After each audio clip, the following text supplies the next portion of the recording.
So, welcome everybody to the first of L'Atelier's live streams. This one is on the virtual economy. We have recently released a report on the subject that we're going to discuss today in some detail.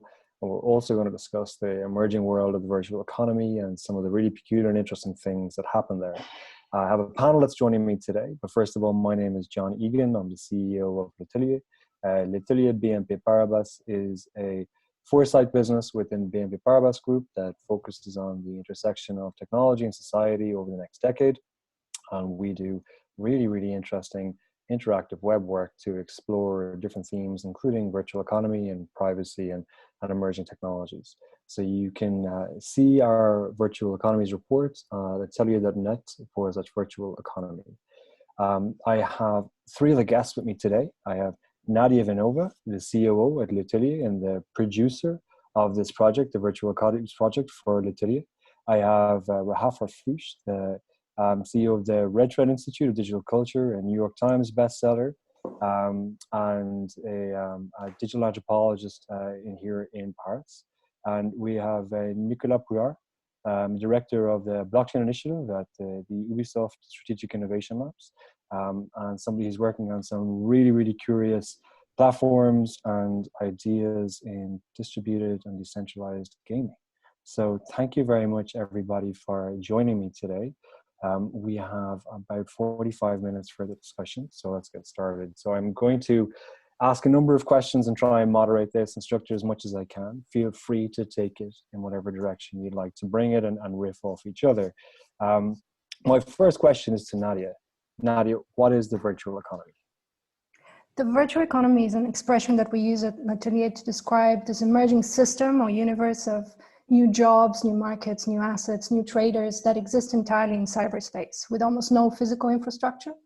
They emerge to augment and service the experience of users in multi-participant platforms, mostly games like Minecraft and others.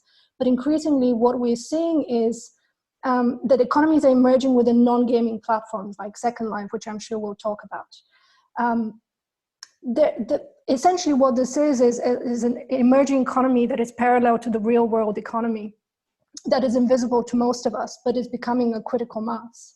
And there's merit to looking at to what extent it actually follows the principles of the real world economy. We're seeing a lot of similarities, but also a lot of idiosyncrasies.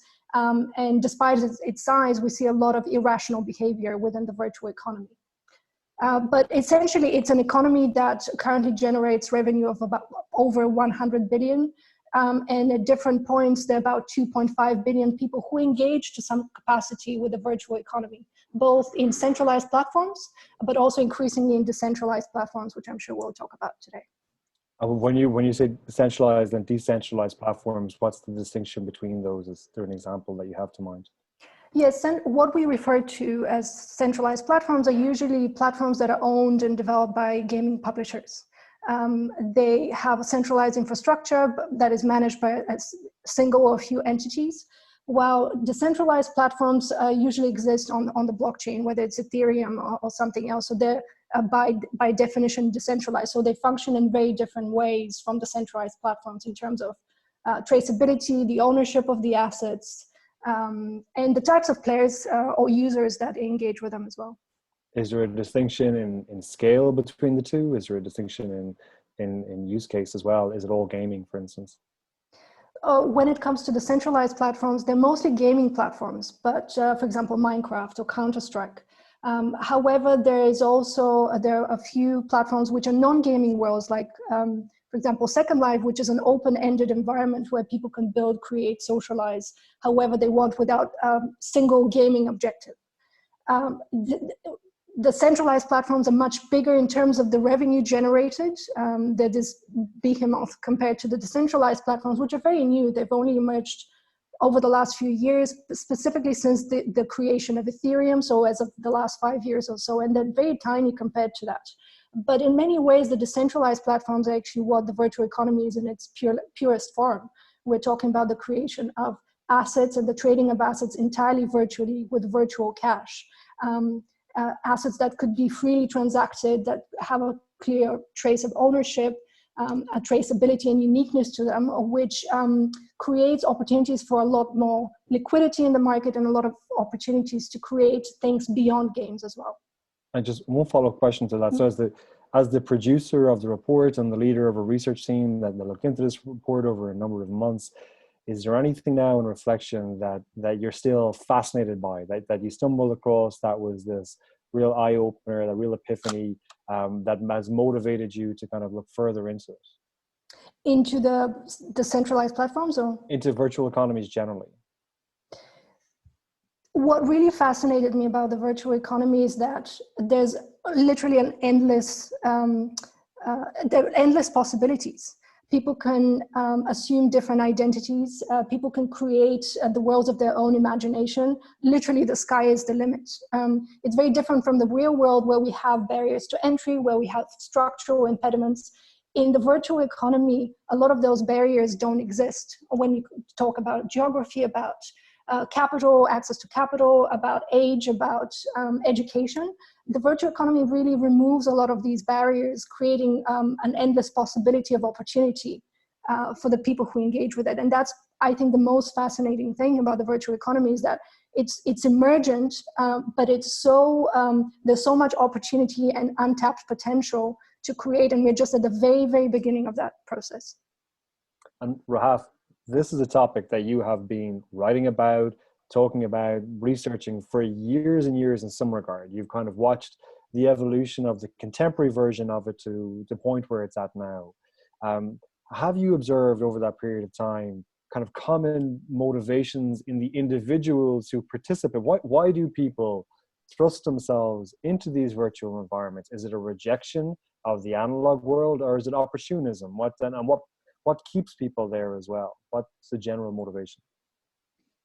I think for me, it's a recognition that everything that's happening in the virtual economy is a reflection of our attitudes, our beliefs, our desires, our wants, and our goals. And what I've always found particularly fascinating about the virtual economy is that people are moving online and they're moving around online, but in a way their digital body language tells you a lot about what they really want. And sometimes, as you know, when you talk to real consumers about what they want or what they need, they'll say one thing, but they might mean something completely different. And so I find the virtual economy to make it it makes it a lot easier to pick up some of these emotional threads, whether it's something as simple as, I want to diversify my revenue streams, and I want to feel more secure in my, with my savings or with my income, all the way to, hey, I think this could be an interesting loophole I can exploit to get rich quick, to I really want to do this thing, and the businesses that are in this space aren't letting me do it, so I'm going to do it myself. And so it's often people want to ask the question about, is it a rejection? Is it embracing something? I think it's just an extension of different parts of human nature that gets amplified in a multitude of ways, because you're seeing greed and you're seeing generosity, and you're seeing people that are exploiting and people that are volunteering and helping and contributing. So for me, it is like the totality of that that makes it quite fascinating. And when you look at especially like those two extremes, why is it that you will have a game, and then you will have people in that game whose sole purpose is to move through that game in an exploitative way, to take advantage of people, to cause mayhem, to, watch the world burn, as the pop culture reference goes. And then why do you have people who spend their time contributing at for free? Right. And that's always interests me as well. When people are doing things, when they're doing that emotional labor, that community labor that isn't being compensated, and they're there and they're helping new players, and they're building worlds, and they're creating references, and they're creating all of these resources for people. And then there's no answer to that question. It's like the flip side is, well, why are people horrible in real life and awesome in real life? It's just, this is what we are. It's like the online space is a direct reflection of the mixed bag of the best and worst aspects of humanity. What makes it interesting is that I think you have business models that now get wrapped around these various impulses. So you have business models, good and bad, that take advantage of some of these black markets or black motivations. And you also have business models that take advantage of some of this, some of this altruistic approach. And then you also have gray business models where you see people that are taking advantage of people's altruistic nature, and they're just kind of they're happy that they're doing this work kind of for free, right? In a way, digital labor is something that we've all taken upon ourselves now. We're all constantly creating content and contributing and connecting and messaging and sharing, and we're not getting paid for that. Most of us are not. So it's fascinating, because I think people don't realize how much of their intents and motivations you can see play out online as people share all of their, digital body language. You raise a really interesting point about the nature of community and the reflections of an analog community within a virtual or digital space. And again, this is something I think that you personally have a lot of experience of over time. You've witnessed both sides of it.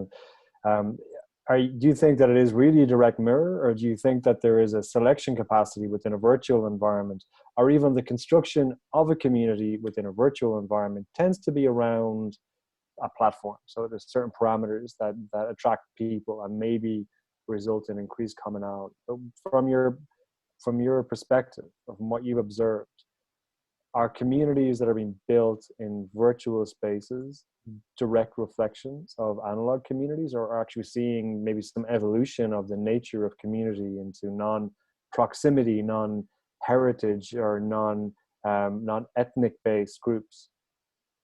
I think we're seeing an evolution just by the increased capacity for people to organize. We're seeing what's called geo-agnostic groups, where people are able to come together around not just values, but around common interests, and whether those interests maybe in the real world would not have been enough to create or to have enough of a community around you in proximity. You have communities of hundreds of thousands of people that are into knitting, that are into bird watching, that are into gardening, that are into comic book collecting. And so what's nice is the scale, right? Now it's easier than ever to find something that's so niche and that might be hard for you to connect. And no matter what you're into, there is another group of people out there that are also into it. So the way we form those connections are different. What I do think is interesting about communities is that, they also reflect, we're seeing the evolution of rituals, right? Whether it exists on a platform or whether it exists in a gaming environment or a Facebook group, eventually they all come together and they sort of start forming these rituals. One of the things that I find really fascinating is I like to look at, for example, in video gaming worlds, you'll always have players that are really well known, right? Or people that are just very well known inside that community. And I'm not even talking about professionals. I'm just like players that are well known. And whenever something happens, like whenever a well-known player passes away, there's always a reaction in the gaming world. And we have seen gaming companies add avatars and turn people that used to contribute to the community and sort of memorialize them as non-playable characters. We've seen rituals where in multiplayer world communities, everyone goes to a specific space, which is really interesting. All the players go to a specific server at a specific time in order to pay their respects. And so we're sort of seeing this like inherently human desire to form connection and to create rituals and to find commonality, but it's just playing out in these spaces that we've never imagined. Like if I'm going to pay my respects to somebody and I'm with a close group of people that I know through these communities, does it matter if I'm on a virtual asteroid in space versus if I'm in a park in my neighborhood? Like what is it that actually matters? It's the connection that I feel and the contributions that I feel being validated as being part of this like larger collective. Yeah, you raised lots of interesting points there about even the nature of space and proximity and what that means and how we express ourselves in avatar form as well, and how identity can shift in that regard, that we might express ourselves differently as an avatar than we ever would in the real world due to constraints or inherent challenges that we need to deal with. But Nicola, I'm going to ask you kind of a challenging question.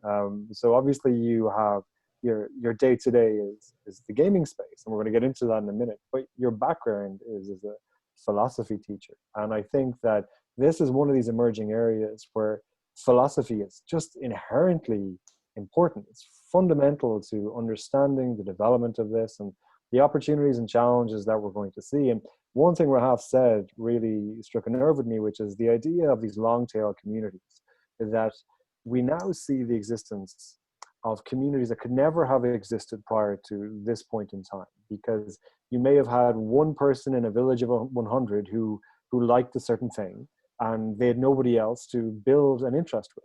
But now they're connected with people all over the world, and instead of being 1 in 100, you've got 100 people in 100 villages developing a community of equal size. and you've got a critical mass, and you've got the idea of virtual mandates emerging, and a voice being projected from those communities. I think, notably over the last couple of years, we've seen Final Fantasy XIV project a voice about a number of different topics, including things like digital land rights.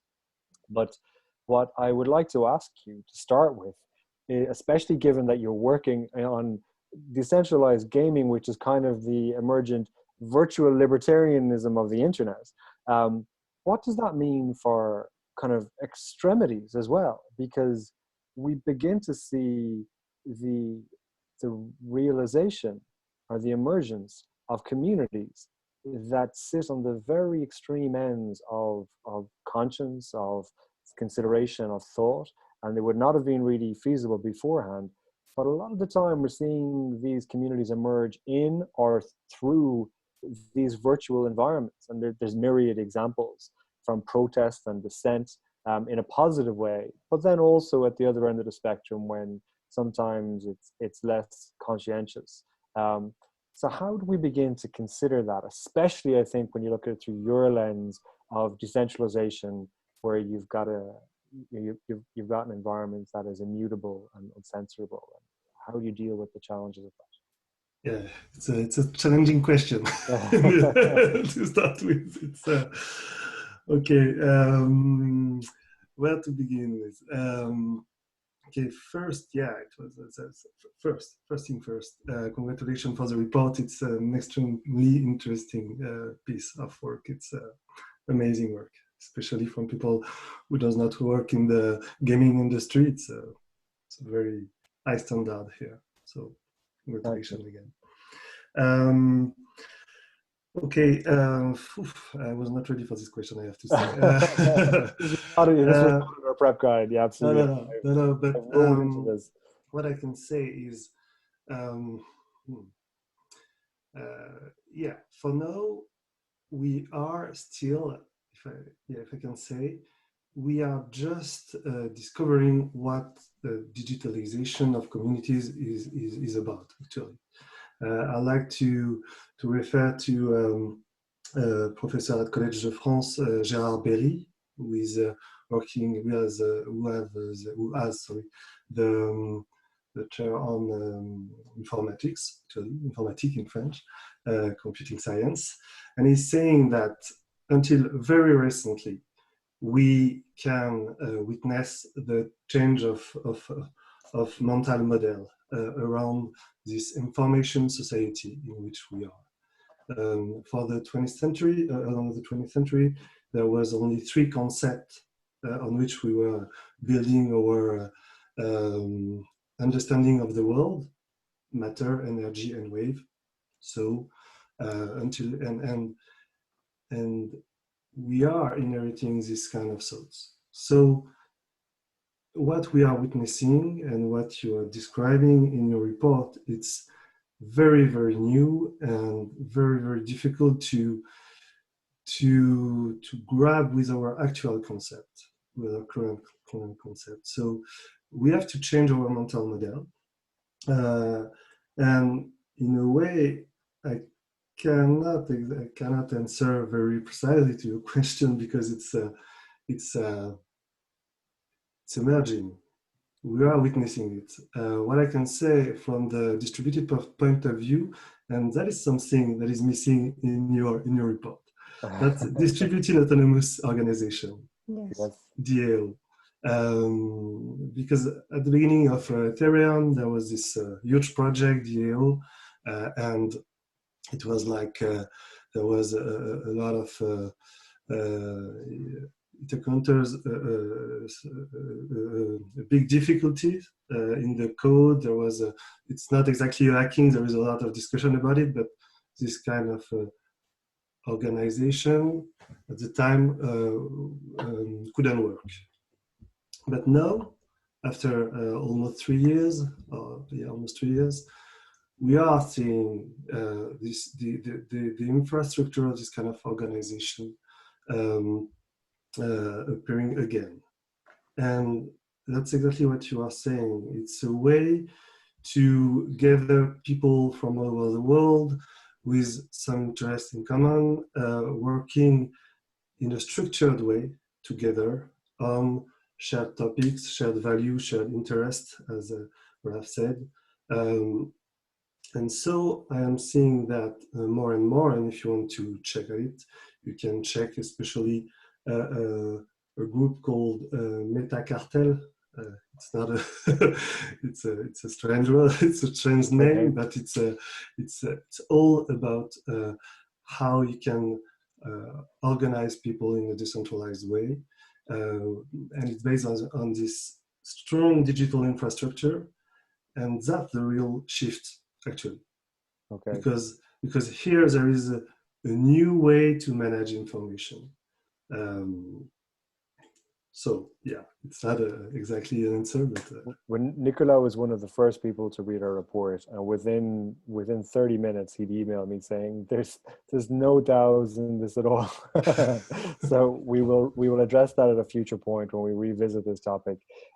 One thing though I know that you have experimented with in recent times is decentralized gaming, and the promise of that, and it kind of leads us into the next part of this conversation, but the promise of it to me is so exciting. The ability for me to create value within a platform. And the term gaming can be sometimes somewhat pejorative because it can be reductionist. And not that there's anything wrong with gaming if you're just heavily in the research, the work, and the hobbies that we have as a team. But there is something beyond the idea of a mission architected set of tasks within a virtual environment.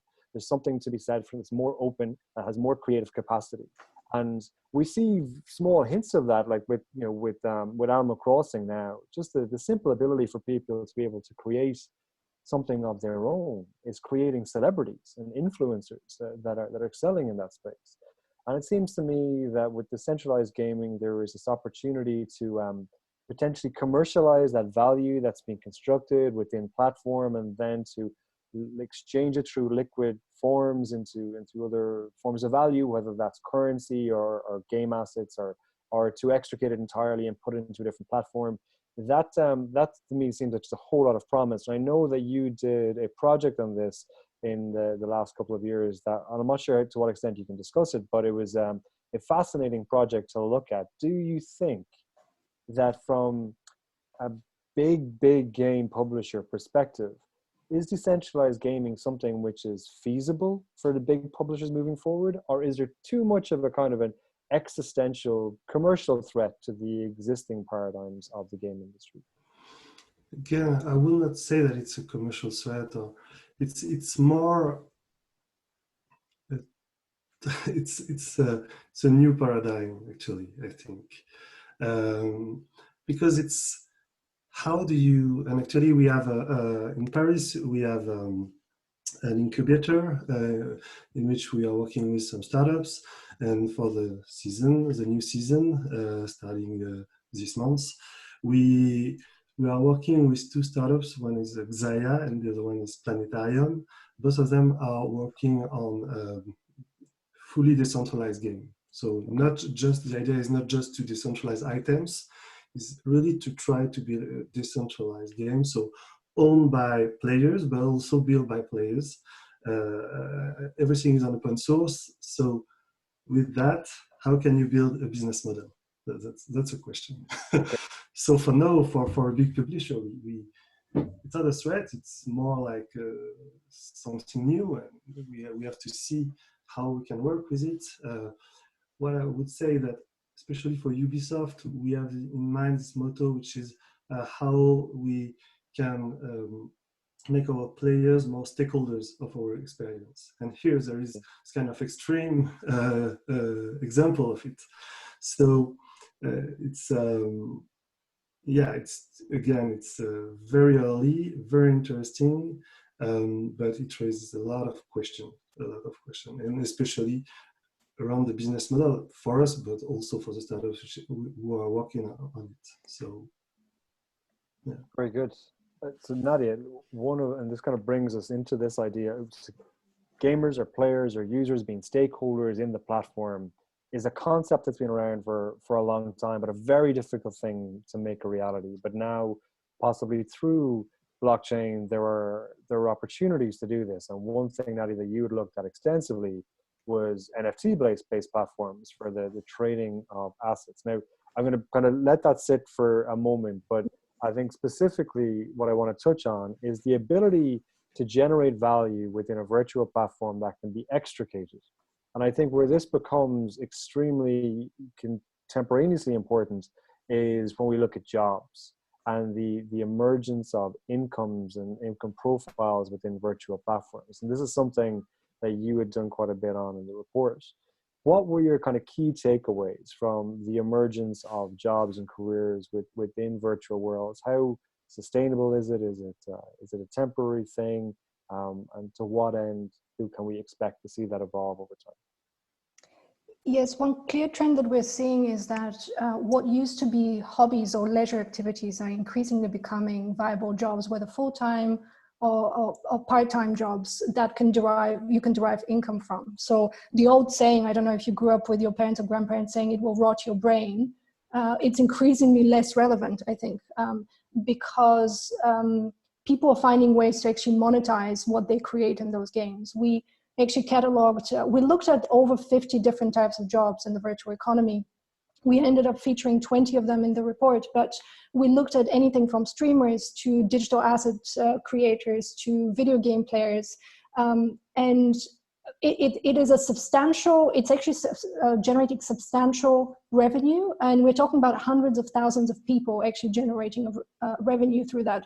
Just for the 20 types of jobs that we cataloged, we estimated that annually people generate about 60 billion euros in income.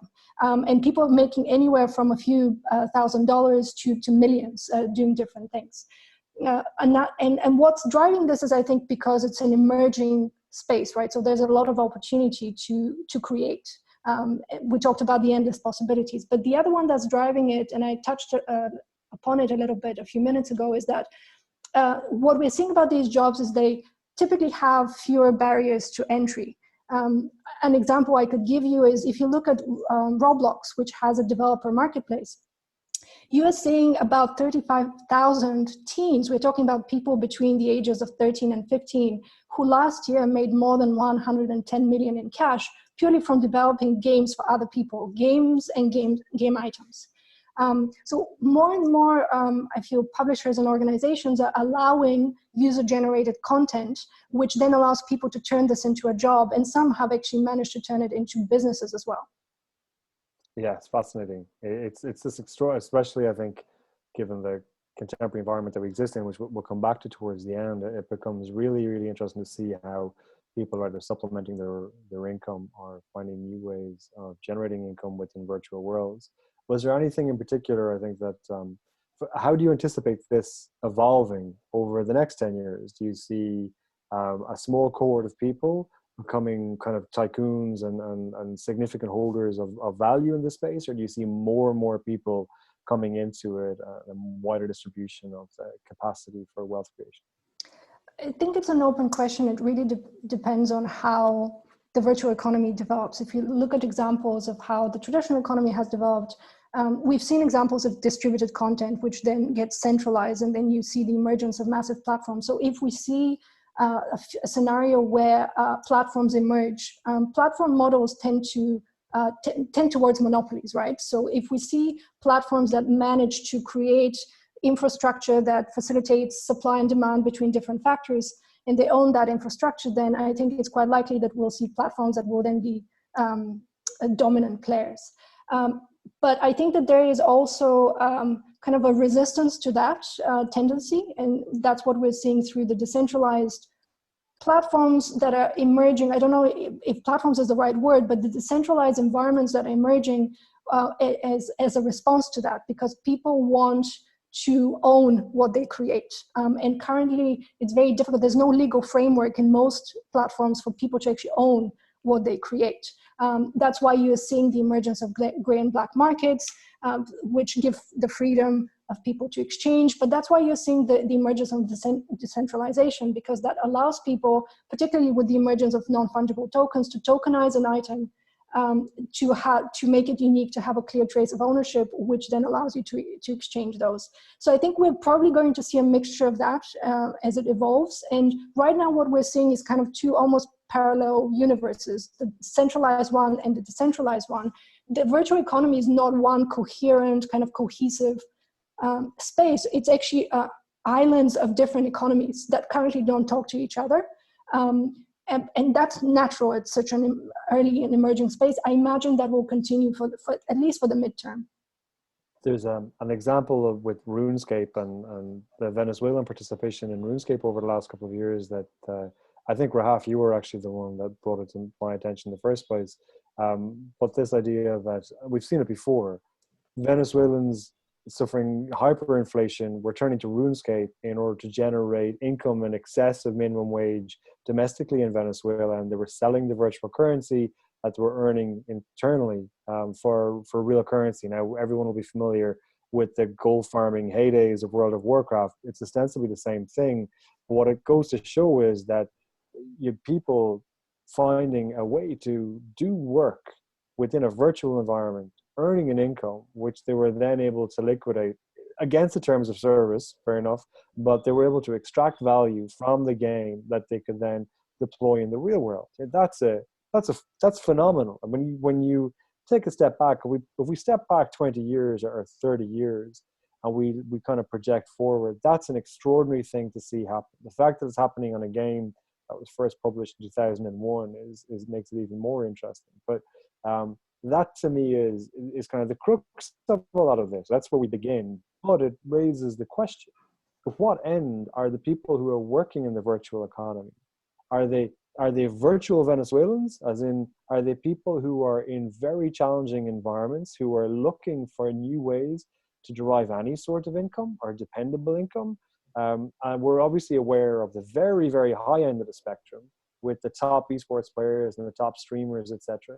But is there a middle ground? Does there exist a plateau of people who earn what people would consider a normal income that they could live their life with and buy a home and raise a family and go on holidays? Does that exist, or is it currently the two extremes of the table? Nadia. Oh, it's for me? Yeah, sorry. I thought it was for Rahaf. Well, I'll segue to Rahaf next because I'm sure she has a view on this as well. Can you elaborate a little bit on your question?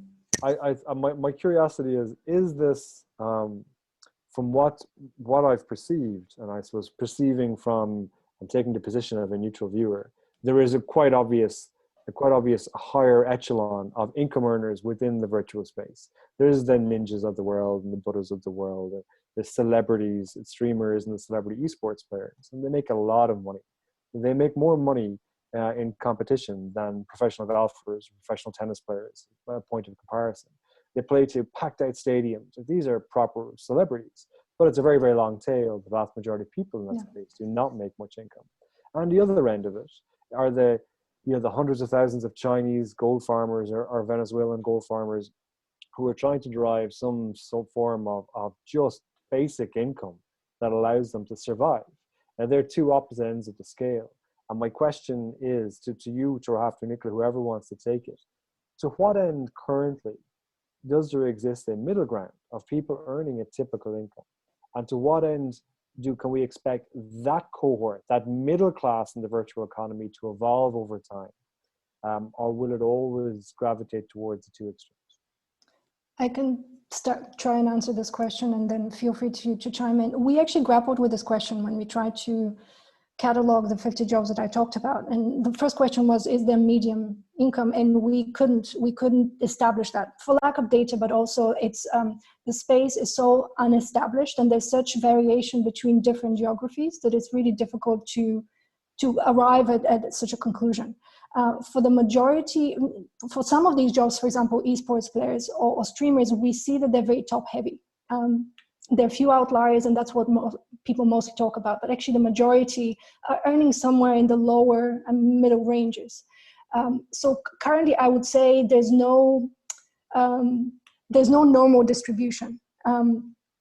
You see quite a lot of difference between developing and developed countries as well. The example that you gave from RuneScape, Examples like this tend to happen in poor countries or countries that are emerging economies or that are in some sort of distress, like Venezuela or Brazil. We have examples for that as well.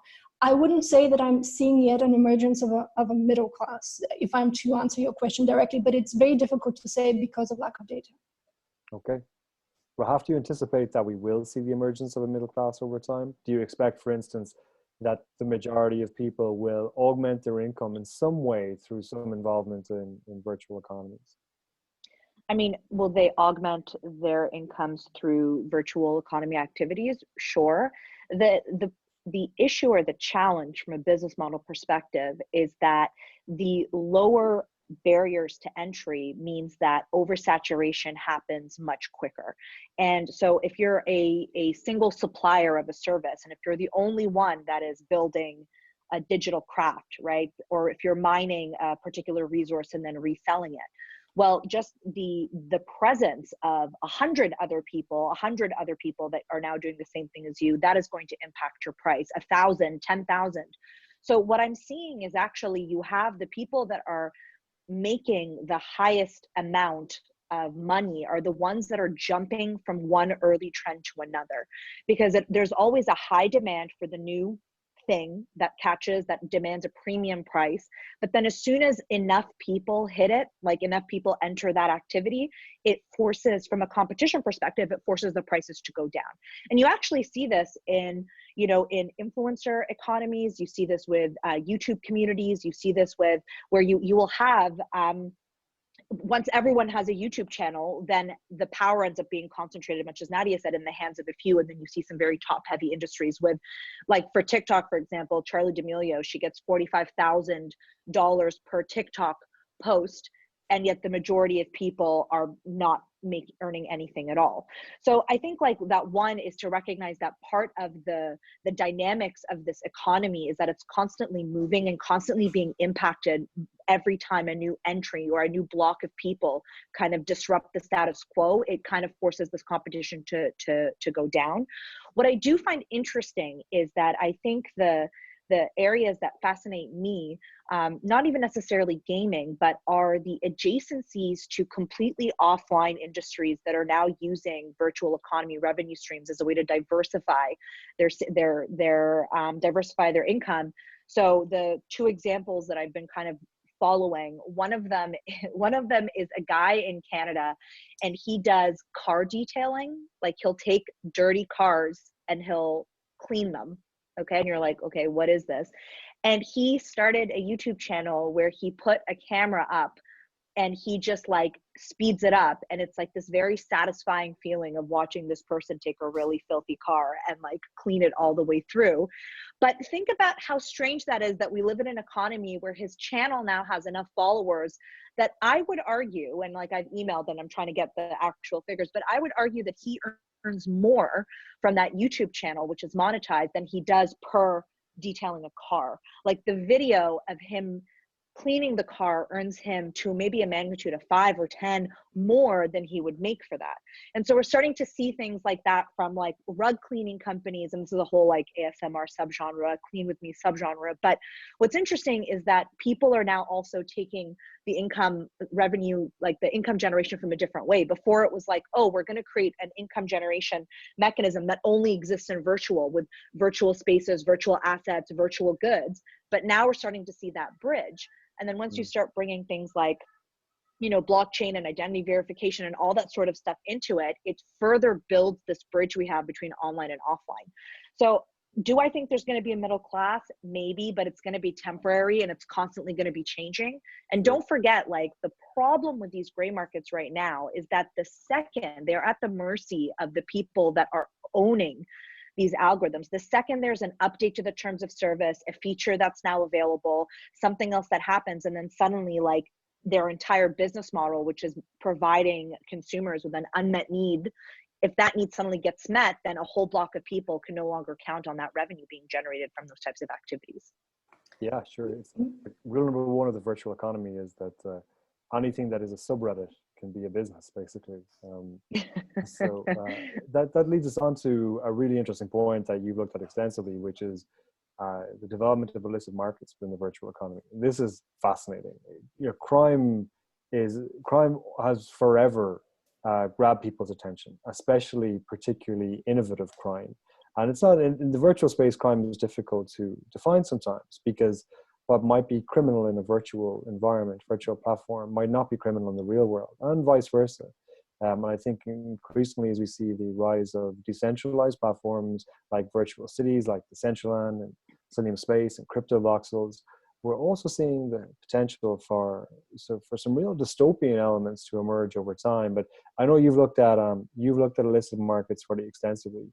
What are you observing there generally, and are there specific instances of either black or gray space that you found really curious or really innovative? What I really found interesting about the research structure of the report was we focused on looking at intent and, you know, having illicit market as a specific designator versus gray market. If a user wants to sell or exchange a gun that they earned or an item that they earned in the game that they just don't want, the intent there isn't to like cause harm, and it isn't to deceive, and it isn't to exploit, right? And so I think oftentimes I'm really glad the report makes this nuance, because so often when people talk about gray markets or black markets, they lump all of these activities as, you know, anything that breaks the rules as something that is quite bad.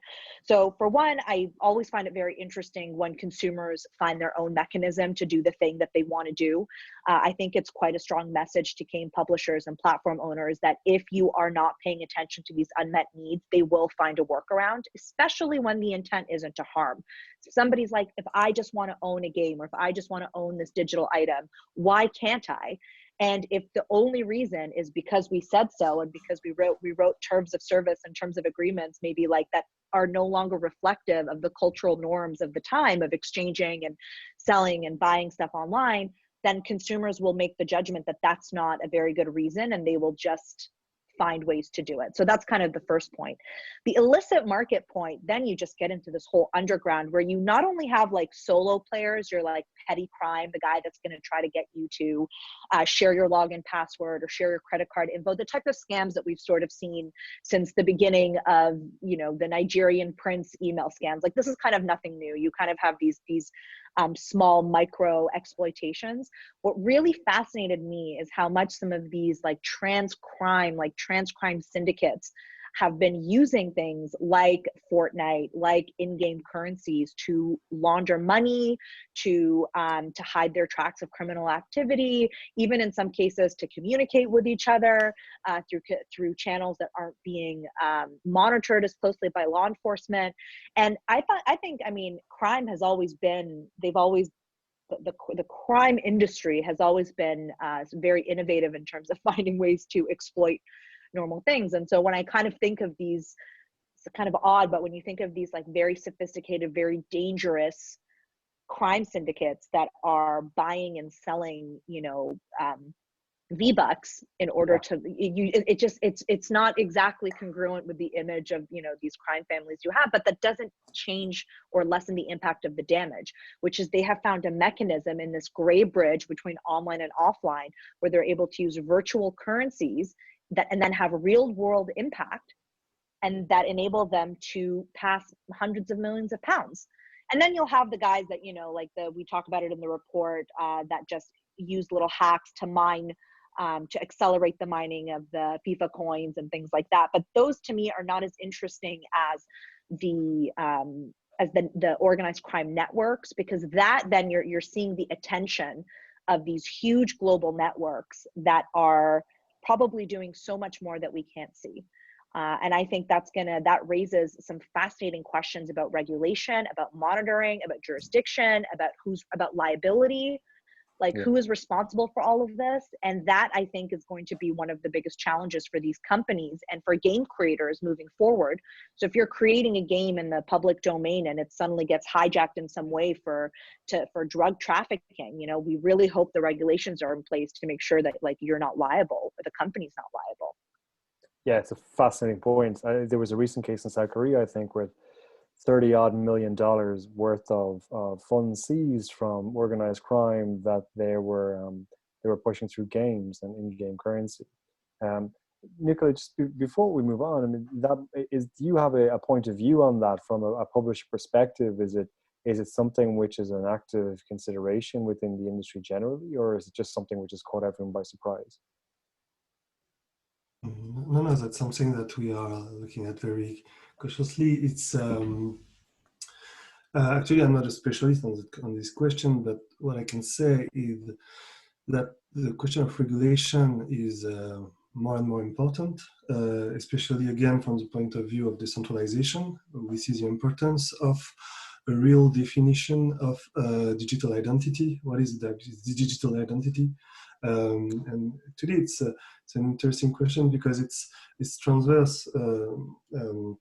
Rahaf just in the what she just said, she was talking about identity for the criminal scene, but also for YouTubers in a way. Yeah. So the question is, in this digital world, in this metaverse, we didn't use the term metaverse, but it's very important here, I think, because it's more than just gaming. It's really this layer of digital space.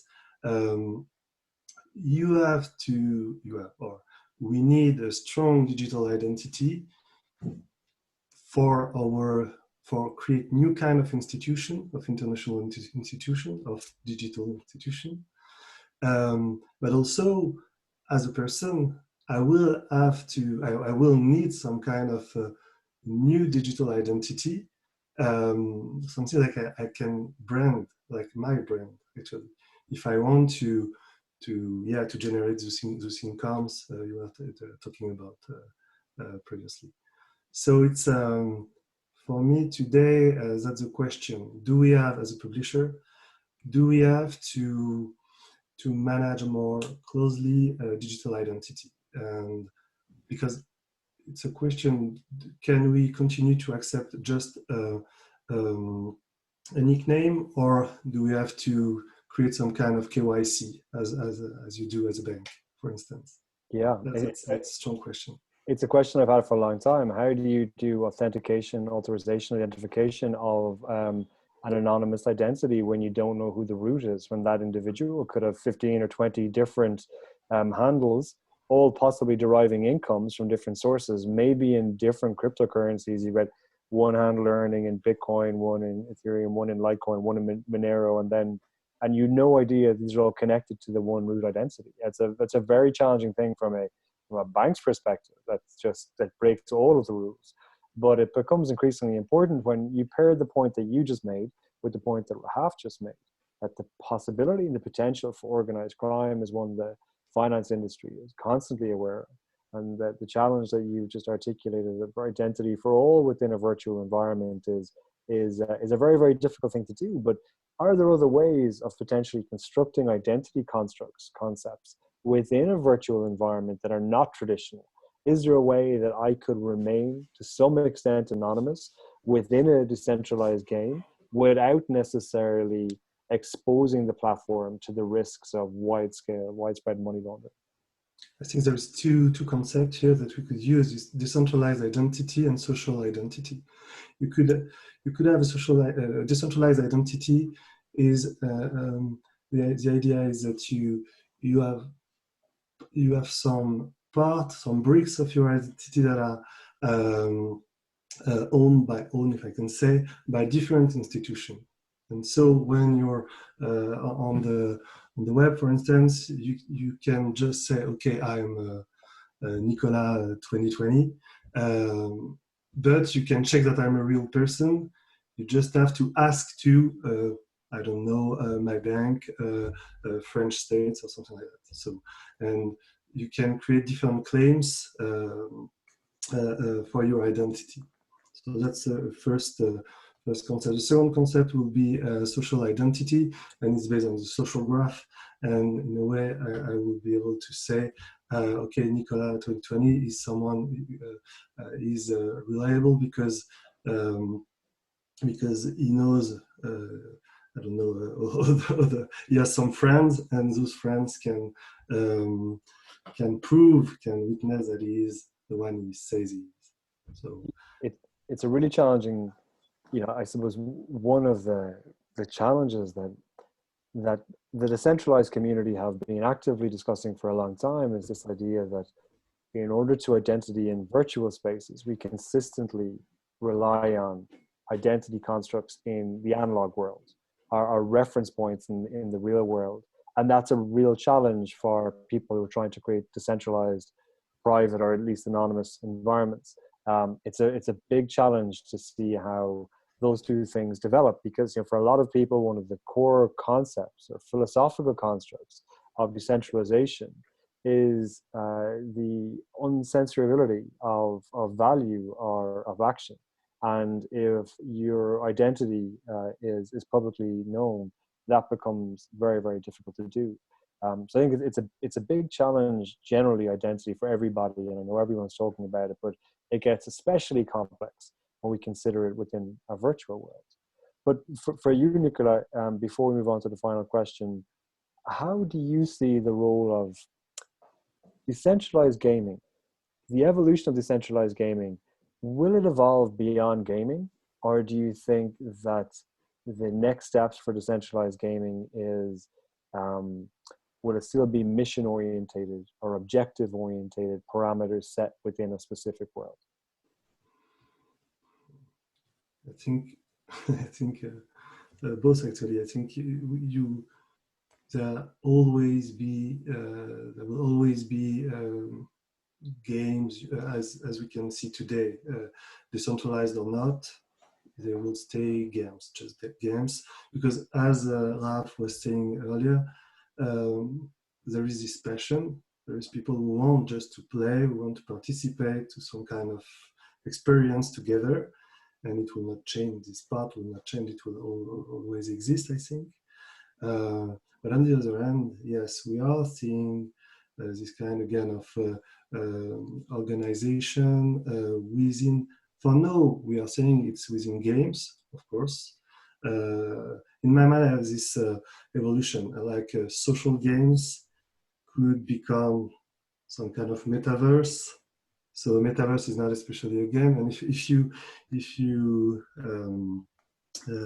check what Tim Sweeney, the CEO of Epic, is saying, for instance, during his SIGGRAPH conference, or during DICE, this year DICE conference, he's always talking about that, about this metaverse, which is not here yet, there yet, but we can see different elements of it that are appearing here and there in gaming, of course, but also in social media, like Facebook. Facebook is some kind of a part of a future metaverse. And then after the metaverse, someone like Matthew Ball, for instance, is saying that it's we know it's like the future of just the web in a way. So sure. It's just yeah, there is this kind of evolution, and yeah, I'm pretty sure that as there is some trends toward tech for good, there is this trend toward games for good. And if you have decentralization, you will have this kind of organization that are trying to use games for different purposes. And sure. Yeah, so. This is a topic that we will be revisiting in future episodes of this. We are coming to the end of our time, so I want to conclude with a question about our current circumstances. Obviously, the last couple of months have been extraordinarily challenging across the world, but it's been a fascinating time from a virtual economy perspective, as emergence and use of virtual worlds has increased significantly. So what I would like to ask, and it's open to whoever wants to take it, is, are we seeing a permanent shift? Is this temporary? Will we move back after the lockdown, if the lockdown is removed? Or are we now seeing a kind of a broader acceptance of maybe the necessity, the social necessity of virtual spaces, and it will become a permanent fixture in people's lives? Any thoughts on that? Anybody want to take it? Sure, I can get started. I mean, I generally think that we're in the middle of it, so we don't really know, but I'm of the opinion that in general, the things that really matter, that provide convenience, utility, that make sense will stay, and the others will be temporary. But what I'm really observing about what's happening right now, specifically with the virtual economy, is that unlike other previous crises of the 21st century, let's say the financial crisis, this crisis is really affecting our day-to-day. No one is shielded. It's into our most trivial environments, right? And that's really forcing us to think of a future and scenarios that we never even imagined were possible, but suddenly they've been mainstreamed, right? So I think in a way, COVID-19 is accelerating the mainstreaming of the virtual economy because it's entering the day-to-day of people. Just a very simple example. The other day, I was talking with my French teacher, and she was saying how difficult it is to teach university students via Zoom. And she was genuinely interested in exploring how she could do that in Minecraft or Second Life because it's a much more immersive, richer experience. She never imagined that that would be a possibility. All of a sudden, this is becoming just the cultural zeitgeist. So to me, it really is kind of accelerating the mainstream purely because it has entered our day-to-day. And that was not the case before COVID-19. I think too, like the tools that we have were not specifically built for the nuances of a human community and connection. I mean, Zoom is a very difficult platform to have a group conversation. And so I thought it was very strange where at the beginning, everyone was having these Zoom calls with like 40 people, but that always seemed very strange to me because it was just like one person talking and it was awkward and like there wasn't a good mechanism. So I think what's interesting is that this has shown the need for digital experiences that are designed in a way that are made to facilitate like human interaction. The thing that I will say, like the 2 points that I think about what's happening with this particular context is one, you cannot underestimate the emotional lack of security that people feel economically during this time. And much like the 2008 financial crisis, I think what's going to happen is that from at least all my friends that own restaurants and bars and quite in real life businesses, the consensus that I'm hearing is we will never leave ourselves vulnerable again to in real life revenue streams only. So from that respect, I think digital as a diversifier is going to be a security step that many people take, as that has been something that I've consistently been hearing and seeing across the board. The other thing too, which is a bit maybe more nuanced and less about the technology, but more about like work culture, is I find it kind of, I don't want to say sad, but I'm feeling resistance to the idea that everything we do for leisure can be monetized as a side hustle. That like everything that we do, whether we're playing video games or making stuff or we're on Animal Crossing, that the instinct should be that should be a way to earn money.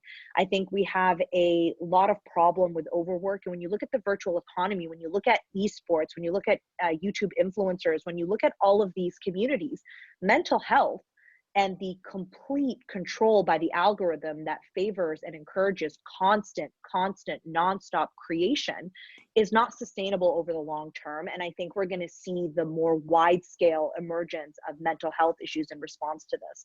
So from a cultural perspective, I always hesitate. Like the other day on social media, I was talking to somebody about like, it's okay to have a hobby. It's okay to do something just for the joy of doing it and not immediately think, how can I earn money from this? So that doesn't mean that I don't want people to obviously diversify and earn income. I just think the point should be made on a cultural level of the message we're sending, A, and B, to recognize that, as Nadia said, as this has accelerated the virtual economy, that the issues of mental health, specifically within the virtual economy, has been a long presence, has been talked about. I mean, Ninja talked about how his marriage almost broke down. He almost had a nervous breakdown because he felt that the algorithm, in order to maintain his standard of living, in order to maintain his income, needed to see him streaming 12 hours a day. So I think these are the cultural parameters that I would like to see included as we start making suggestions, as we start funding startups, as we start investing our attention and our time and our money into these ventures. It's like, well, what is the cultural impact of this? And are we prepared to manage the mental well-being that existed far before, COVID-19 and is just also being amplified? Yeah, you raise lots of brilliant questions there about the idea that the virtual world doesn't have a social welfare infrastructure. It doesn't have a health system. It doesn't have public goods. It doesn't have parklands. Yeah, everywhere is owned. Every virtual step you take in the virtual world is owned by somebody. And that means it's always on. You know, there is no respite. And that's a really valid point about mental health. And I think the point about diversification of income makes me feel like maybe what we might see as a consequence of this is a similar kind of frugality to what the baby boomer generation experienced post-war, a sense of nascent preparation for something to go wrong, an expectation that something would go wrong.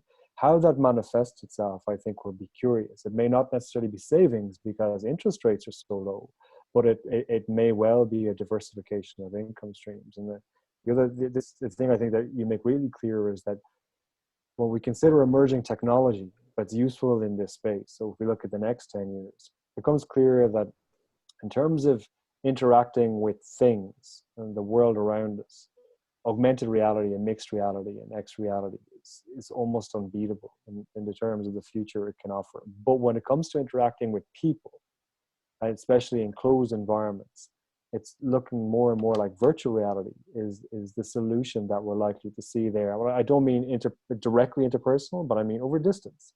You know, people now, most people have people who they care about who are distant from them, and virtual reality solves for a lot of the problems that you brought up with the likes of a Zoom, that it can be difficult to have multiple-person conversations. But in a VR space, you can turn around, the audio adjusts, and now instead of being drowned out by somebody else, you're talking to the person in front of you in VR.